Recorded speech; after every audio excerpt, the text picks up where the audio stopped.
पिंपरी चिंचवड महापालिकेच्या आयुक्तावरती फौजदारी गुन्हा दाखल करा. हो, फौजदारी गुन्हा तुम्ही दाखल करा.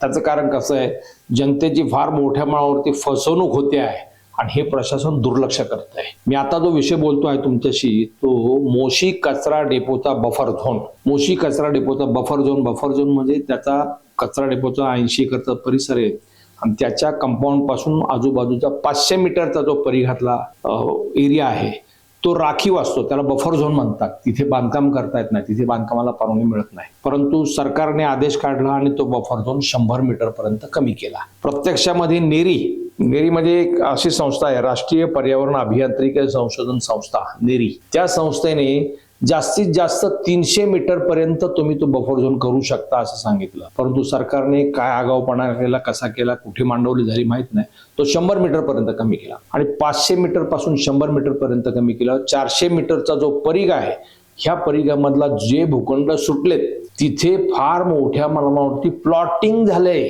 40 लाख गुंठ्याप्रमाणे तिथे प्लॉटिंग आता झालंय. ते विक्रीला जाहीरपणे बोर्ड लावून विक्री सुरू आहे. परिस्थिती कशी आहे, नेरी संस्थेने स्पष्ट सांगितलंय की अशा प्रकारे तिथे तुम्हाला बांधकाम करता येणार नाही. ते धोकेदायक ठरू शकतं. नागरिकांच्या आरोग्याला त्याच्यातून धोका निर्माण होऊ शकतो.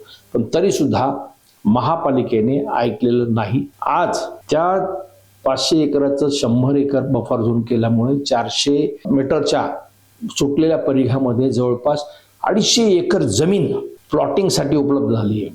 40 लाख गुंठ्याप्रमाणे साधारण 300 ते 400 कोटी रुपयांचा हा व्यवहार आहे. आता इथे लोक घरं बांधणार, नंतर शासन सांगणार की ते चुकीचं आहे कारण नेरीचा आदेश आहे, तिथे घरं बांधता येत नाही. नंतर लोकांच्या घरावरती बुलडोजर चालवणार आहे. इथे नागरिकांची फार मोठ्या प्रमाणावरती फसवणूक होते, लोक भरडले जात आहेत.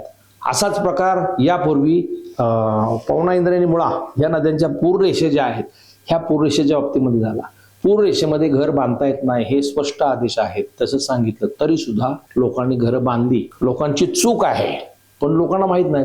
कारण का, त्या पूररेषेमध्ये प्लॉटची खरेदी विक्री होते, मला ती बॅन करायला पाहिजे होती, ती बॅन केली नाही. लोकांनी रीतसर खरेदी करून घरं घेतली, तिथे घरं बांधली. आता महापालिकेने सांगितलं ते बेकायदा आहे. तिथे महापालिकेने 2534 लोकांना नोटीस काढली. ती घरं त्याच्यावरती घरावरती टांगते तलवार आहे, ती नियमित होणार नाही कदापि. पण ब्ल्यू लाईन मधली घरं. तसाच प्रकार रेड झोनचा आहे.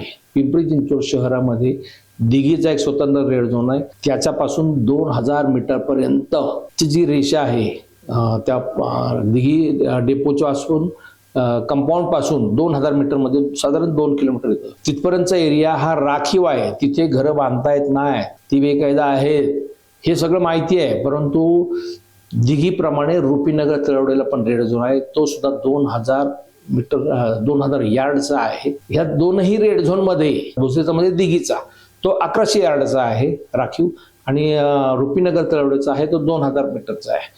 तर हे दोनही रेड झोन मध्ये बांधकाम करता येत नाही, तरी सुद्धा लोक बांधकाम करतायत.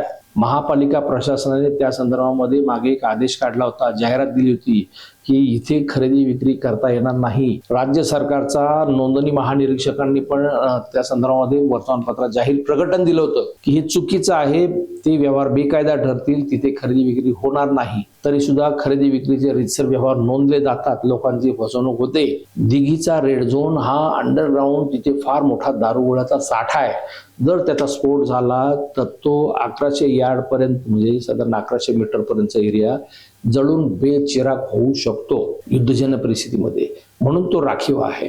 परंतु आता दिघी रेड झोनच्या कंपाऊंड पर्यंत लोकांनी प्लॉट खरेदी विक्री केले, घरं बांधलेली आहेत, तिथे लोकांची फसवणूक होते. आधी प्रशासन त्याकडे दुर्लक्ष करतं आणि नंतर तिथे बुलडोजर चालवतं.